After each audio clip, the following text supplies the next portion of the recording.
क्या सरकार आपकी भूमि का जब अधिग्रहण करती है तो क्या आपको उचित मुआवजा मिलता है? उस मुआवजे को कैसे कैलकुलेट कैसे जोड़ा जाता है कि कितने मुआवजे मिलने चाहिए? उसके लिए क्या कानून है? सुप्रीम कोर्ट का क्या निर्णय है? कैसे उचित मुआवजा को कैलकुलेट किया जाता है? इन सब बातों को जानने से पहले आपको जानना पड़ेगा कि यह लैंड एक्विजिशन एक्ट के तहत आता है और 2014 में 1 जनवरी 2014 से नया कानून बन गया जो कि 2013 में बना था और उसके बाद जो कॉम्पनसेशन होता है उसके संबंधित बात को रखा गया कि कैसे भूमि को अधिग्रहण सरकार कर सकती है और कैसे-कैसे आपको इसके बारे में जानकारी दिया जाएगा। तो हम जानते हैं सबसे पहले कि जब भी कभी सरकार भूमि अधिग्रहण करती है तो एक नोटिफिकेशन जारी करती है, एक सूचना जारी करती है, वो अखबारों के माध्यम से भी करती है, गाँव में ग्राम सभा में जाके बताती है, वहाँ के जो आपके अधिकारी है वो आपको बताते हैं कि भूमि अधिग्रहण होने वाला है और आपकी बातों को भी सुना जाता है क्योंकि कानून और सुप्रीम कोर्ट ये कहती है कि पहले आपकी बातों को सुना जाएगा भूमि अधिग्रहण से पहले और जब यह प्रक्रिया हो जाती है उसके बाद की बात होती है कि भूमि अधिग्रहण के लिए उस एरिया में क्या रेट सुनिश्चित किया जाए और जब रेट की बात आती है तो यहाँ पे सबसे ज्यादा झगड़ा होता है, यहाँ पे सबसे ज्यादा आपस में सरकार और लोगों के बीच में अलग अलग विचारधारा होता है। तो उसके लिए जो कानून बना है उसमें देखा जाता है कि उस जमीन का उस एरिया की जमीन का क्या सर्किल रेट है, वह रेट अगर कम है तो देखा जाता है कि पिछले 3 साल में जो सेल्डेड हुआ है उस जगह की जमीन का उसमें जो मैक्सिमम रेट निकल के आता है वही रेट को तय किया जाता है और जब वह रेट तय हो जाता है तो सरकार ग्रामीण क्षेत्र में 4 गुना तक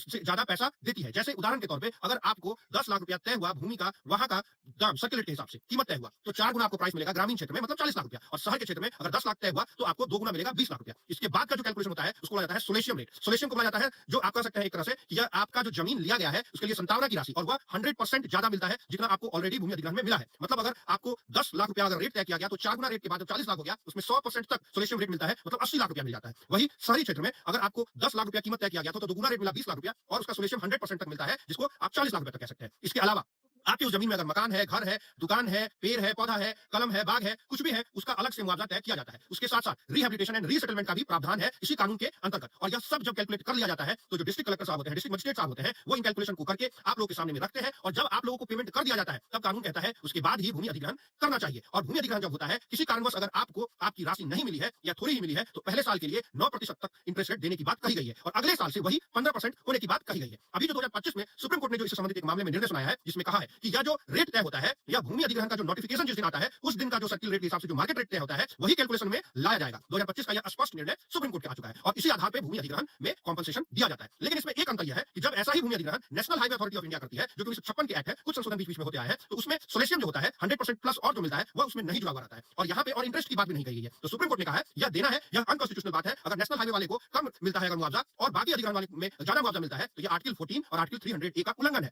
और सुप्रीम कोर्ट के जब यह आदेश आया तो सभी को सोलेशियम 30% तक मिलना शुरू हो गया। लेकिन इसमें अभी मामला सुप्रीम कोर्ट में विचाराधीन है कि पुराने जितने सारे लोग थे जिनको नहीं मिला है तो एनएचएआई सरकार सभी को इसमें जवाब देने के लिए कहा गया है कि आप पुराने लोगों को भी दे, इस पर विचार करें ताकि सभी लोगों को समता के साथ जो भी मुआवजा है वो मिले, चाहे वो एनएचएआई एक्ट के थ्रू हो चाहे वो एलएआरआर एक्ट के थ्रू जो 2013 और 2014 में लागू हो गया था। अगर जब नया निर्णय आएगा कोई इस पे तो मैं आपको जरूर अपडेट दूंगा। बहुत बहुत धन्यवाद।